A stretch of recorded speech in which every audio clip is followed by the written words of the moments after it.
아멘. 아멘. 하나님의 말씀입니다. 할렐루야. 아멘. 할렐루야. 우리 손 한번 들어서 서로 인사합시다. 샬롬. 예, 감사합니다. 예, 오늘 반응이 좋습니다. 예, 어제 스타렉스 차량을 판매했습니다. 이 차량을 가지고 898 용사들이 교회에 타고 다니기도 했고, 장병들을 위한 간식을 준비하여 차에 가득 싣고 다니던 차였습니다. 나름 군선교 하는데 귀하게 사용하던 차였습니다. 이 차량 옆면에 시트지를 붙였었습니다. 물론 성경 말씀이 써 있었습니다. 나의 힘이 되신 여호와여, 내가 주를 사랑하나이다. 제가 제일 좋아하는 말씀 중 하나입니다.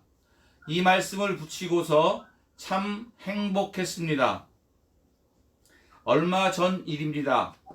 차에 성경 문구가 적혀 있는 것을 본 어느 목사님이 무슨 배짱으로 이것을 붙여 놓았냐 하는 것이었습니다. 한동안 기독교인들이 차량의 뒤에 물고기 마크를 붙이고 다니는 것이 유행이던 때가 있었습니다. 말이 많았습니다. 물고기 마크를 붙이고 교통 위반을 하거나 얌체 운전을 할 바에는 교회 망신이나 교인 망신시키지 말고 차라리 붙이지 말라는 것입니다. 아마도 그 목사님은 그런 것이 걱정이 되었을 것입니다. 여러분은 어찌 생각하고 계십니까? 붙이고 불편할 것인가? 떼고 마음대로 살 것인가? 사실 운전을 하다 보면 조금 더 빨리 편하게 가기 위해서 얌체 운전이나 과속을 하고 교통법규를 위반하고 싶을 때가 있기도 합니다. 그러나 이 차에 예수 믿는 사람이 타고 있다는 것을 표시하고 있어서 절제하게 됩니다. 90년도에 네타시오라는 운동이 있었습니다. 이 운동은 천주교를 중심으로 일어났는데, 그 네타시오라는 그 스티커를 차에 붙이고 온 국민이, 또 천주교인들이 지금 일어나고 있는 모든 어려움들이, 사건들이 다 내 탓이다, 이렇게 회개하는 마음, 반성하는 마음으로 살아가자는 것이었습니다. 참 좋았던 운동이라고 생각합니다. 그렇게 교회와 성도들이 백성들에게, 국민들에게 좋은 영향력을 끼치고 또 그렇게 살아간다면 교회의 선한 영향력은 온 땅에 미치게 될 것이라 생각합니다. 저는 큰 십자가 목걸이를 걸고 다니고 싶습니다. 두 가지 이유에서입니다. 첫째는 내가 십자가를 걸고 있음으로 인해 나는 기독교입니다, 나는 크리스찬입니다 라고 사람들 앞에 나타내는 것입니다. 더욱이 요즘같이 기독교인을 비난하고 조롱거리가 되는 때라면 더 좋을 거라 생각합니다. 차에 성경 말씀을 붙여놓음으로 행동을 더 조심하고 교통법규를 잘 지키는 것처럼 목에 십자가를 걸고 다니면 삶의 모든 행실을 크리스찬답게, 예수님의 제자답게 살아가는데 더욱 도움이 될 줄로 생각합니다. 항상 나는 크리스찬입니다, 예수님의 제자입니다 라고 스스로 고백하며 마음에 새기고 살아간다면 어떤 유혹도 이겨내리라 믿습니다. 아멘. 십자가 목걸이를 걸고 다니고 싶은 두 번째 이유는 예수님의 은혜와 사랑을 붙들고 살아가고 싶기 때문입니다. 크리스찬들은 십자가에 능력이 있다고 생각합니다. 영화를 보면 악한 영들이나 귀신들을 대적할 때 십자가를 긋거나 십자가를 들고 사탄아 물러가라 하고 외치는 장면을 보게 됩니다. 그러나 예수님이 없는 십자가는 아무 소용이 없습니다.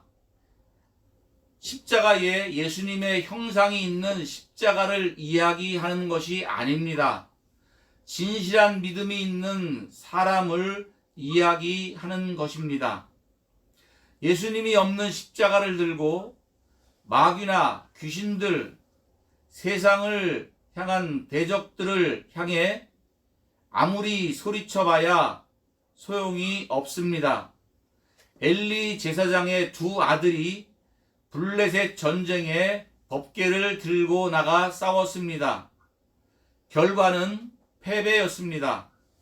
하나님의 임재의 상징인 법궤를 들고 나가 싸우면 당연히 이길 줄 알았습니다. 이 법궤는 레위인이 아닌 사람이 만지기만 해도 그 자리에서 즉사하는 그러한 하나님의 거룩함의 임재의 상징이었기 때문입니다. 그런데 적들에게 그 법궤까지 빼앗기는 수모를 당했습니다. 이유는 간단합니다. 그들은 하나님을 경외하지도 사랑하지도 않았기 때문입니다. 하나님을 인정하지 않는 삶을 살아가면서 하나님의 도우심을 구하거나 하나님의 능력을 이용하려 하는 것은 더 나쁜 것입니다. 엘리 대제사장의 두 아들은 하나님 앞에 죄를 아무렇지 않게 행하던 사람들이었습니다. 전쟁에 패한 소식과 법궤를 빼앗기고 두 아들도 죽었다는 소식을 들은 엘리 제사장도 의자에서 뒤로 넘어져 죽었습니다. 우상으로서 십자가를 붙이고 손에 들고 목에 걸고 다니는 것은 아무 소용이 없을 뿐 아니라 하나님을 만홀히 여기는 것입니다. 저는 십자가 목걸이를 목에 걸고 항상 나를 위해 죽으신, 나를 사랑하여 십자가에 달리신 예수님을 바라보기를 원합니다. 군선교 하면서 십자가 목걸이를 선물로 나누어 주기도 하였습니다. 십자가 목걸이 재질이 부실하여 잘 끊어지기도 하는 단점이 있었습니다. 기회가 되면 튼튼하고 좋은 십자가 목걸이를 만들어서 사랑하는 믿음의 용사들에게, 성도들에게 나누어 주기를 소망하고 기도합니다. 교회에 아름답게 세워질 십자가를 바라봅니다. 그 십자가에서 우리를 살리신 예수님을 바라본다면, 그 십자가에서 우리를 사랑하신 예수님을 바라본다면 십자가는 우리 마음에도 세워질 것입니다. 오늘 본문을 봅니다. 이스라엘 백성들의 마음이 상했습니다. 다 같이 4절을 읽도록 하겠습니다. 시작. 백성이 호르산에서 출발하여 홍해길을 따라 에돔 땅을 우회하여 하였다가 길로 말미암아 백성의 마음이 상하니라. 아멘. 예, 지난주에 보여드린 것처럼 광야 생활이라는 것이 쉬운 것이 아닙니다. 그 광야 생활을 하면서 마음이 상할 수도 있습니다. 이해합니다. 그러나 하나님은 바로 얼마 전 힘들고 괴로운 애굽 노예 생활을 끝나게 하셨습니다. 그리고 애굽 군대로부터 자신들을 구원하셨습니다. 바다를 가르시고 홍해를 건너게 하셨으며 쫓아오던 애국 군대를 수장시켜 이스라엘 백성들을 지키셨던 것입니다. 그런데 이스라엘 백성들은 그 놀라운 기적을 다 잊어버리고 원망합니다. 하나님께서 자신들을 애굽에서 탈출하게 하시고 또 광야에서 먹을 것이 없을 때에 하늘에서 만나를 내려주시어 끼니 걱정하지 않고 살아갈 수 있도록 만들어 주셨는데도 불구하고 그 하나님께서 주신 음식조차 우리는 싫어한다고 얘기하고 있습니다. 하나님의 젖과 꿀이 흐르는 가나안 땅으로 인도하시는 하나님의 계획도 약속도 다 잊고 원망하고 불평하고 있습니다. 원망과 불평은 불신앙입니다. 하나님이 가장 싫어하시는 것입니다. 하나님을 원망하는 이스라엘 백성들에게 하나님은 불뱀을 보내었습니다. 불뱀에 물린 사람들은 죽어갔습니다. 모세는 하나님께 이스라엘 백성들을 위해 기도했습니다.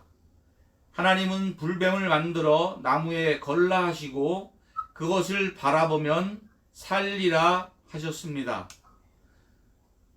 모세는 놋으로 불뱀을 만들어 이것을 보라 외쳤습니다.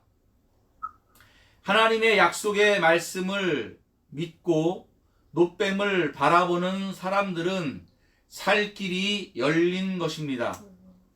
불뱀에 물려 죽어가는 사람들이 장대에 달린 놋뱀을 바라보기만 하면 살아났습니다. 하나님은 십자가에 달리신 예수님을 믿으면 영생을 얻는다고 말씀하고 있습니다. 사도행전 16장 31절 말씀에 주 예수를 믿으라 그리하면 너와 내 집이 구원을 받으리라. 할렐루야. 아멘. 구원을 얻는 것은 너무 쉽습니다. 그저 하나님의 말씀을 믿으면 됩니다. 놋뱀을 보라 하시면 보고 예수를 믿으라 하시면 믿으면 됩니다. 사람들은 이해를 못합니다. 구원을 얻기 위해 큰 대가를 지불하는 것도 아닌데 정말일까 의심합니다.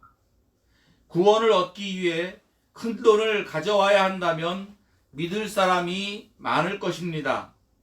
보험을 드는 것처럼 말입니다.